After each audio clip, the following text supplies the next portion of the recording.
भक्ती ज्यावेळेस अन्नामध्ये प्रवेश करते ते अन्न राहत नाही, तो महाप्रसाद होतो.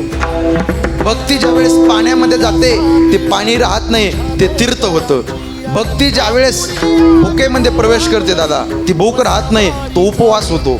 भक्ती ज्यावेळेस घरामध्ये प्रवेश करते ते घर राहत नाही, ते मंदिर होतं. भक्ती ज्यावेळेस पैशामध्ये प्रवेश करते तो पैसा राहत नाही, ती लक्ष्मी होते, असं बोलत चला.